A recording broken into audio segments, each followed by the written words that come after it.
everybody, my name's Sarah. Welcome to Ogden Nature Center for this week's Wild Wednesday. Now it's really hot out today. It's actually the hottest it's been all year. I'm gonna take a nice refreshing drink of water. I am so glad to have drinkable water accessible to me. And we get that water from today's topics, which is Utah's watersheds. Now we know that the earth is 71% water, and that a lot of that is in the oceans, so not a lot of that is usable for us as drinkable or usable water. I'd like to actually demonstrate to you about how much of the earth is usable to us by using an apple. Now pretend this apple is the earth. Now to show you how much of that water is usable, I'm going to divide that into 4 quarters. Now 1 quarter is automatically taken away because that's land. Now, in order to represent the oceans, we actually have to take away 2 more quarters and the meat from the last quarter. All of that is what's in the ocean. Now this is fresh water, this sliver. But I have to divide that into 3. This represents 3%. And I actually have to take away 2%. And that 2% is locked up in glaciers and in the poles. So it's not water that's accessible to us. So bye-bye to that 2%. And we're left with 1%. That is all that we have on this planet for all of us to use as drinkable and usable water. Now think about how much of that water you use. In fact, we live in a desert, and deserts get less water than a lot of other places, even though we need just as much water as other humans. Now, we're actually in a drought right now, and we get less water than usual. Now, for comparison, I come from a state called Missouri, and it's a lot more temperate there. We get a lot more rain, and we usually get up to 40 inches of rain a year. Now, that's quite a bit. In fact, sometimes we have problems with flooding. Now, Utah, and by comparison, gets between 5 and 20 inches a year. And we're actually on that lower end of things right now. That 20 inches is in a really, really good year. That's on the high end of things, and that's not right now. We're in a severe drought, and we have to really consider what we're doing with this 1%. Well, water management and water protection is a lot more important, especially now. Now, let's talk a little bit about watersheds. All that water that we're using from this 1% comes from a watershed, which is an area of land that channels or takes all the snow melt and rain, so all that precipitation, and channels it into rivers and streams, which then leads into lakes and reservoirs, and then will eventually make their way usually to the ocean.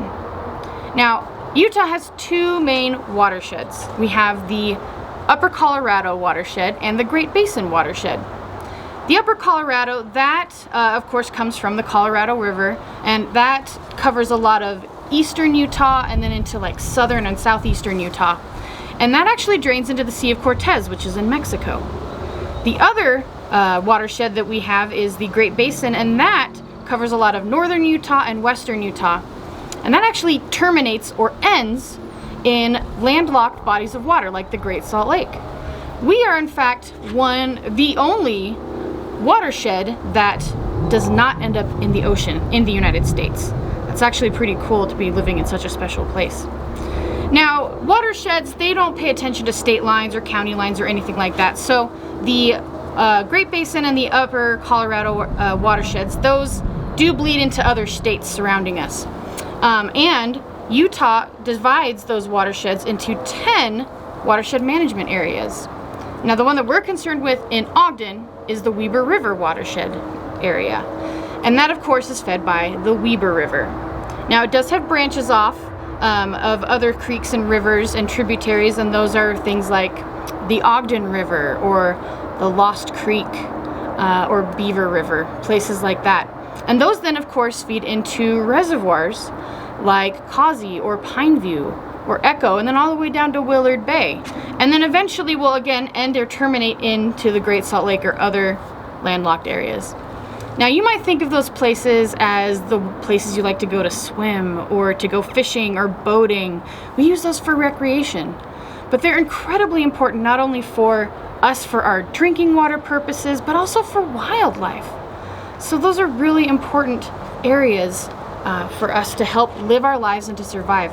We use that for our showers, for our cooking. We also use it to water our crops and to feed or give water to our livestock and our animals. So it's really important that we take care of and manage those areas as best as we can. In fact, we're going to talk a little bit more about that in our next little segment.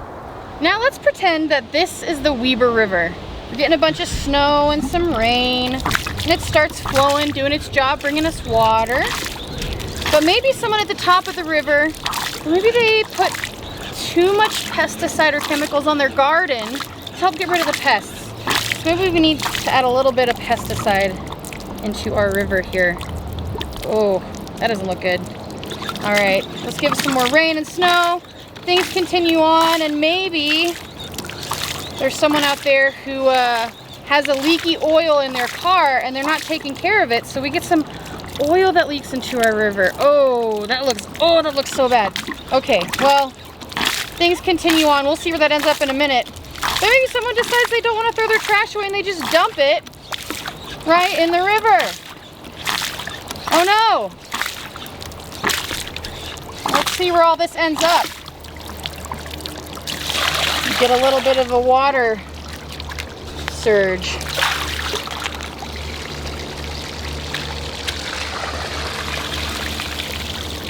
Oh, look at this river. Look at this reservoir. Oh dear. Well, here we end up with our drinking water. Doesn't look so good, does it?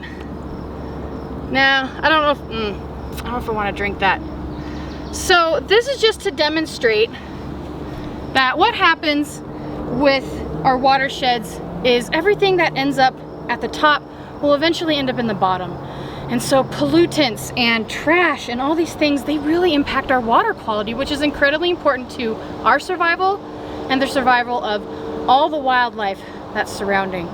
So this is gonna be a really hot, dry year. We wanna do our best to protect our watersheds and also to conserve the water around us so that we don't end up with nasty drinking water or with not enough water to provide to everybody. So thank you for joining me on Wild Wednesday. Be water aware and care for your water, and thanks. We'll see you next time. Bye everybody.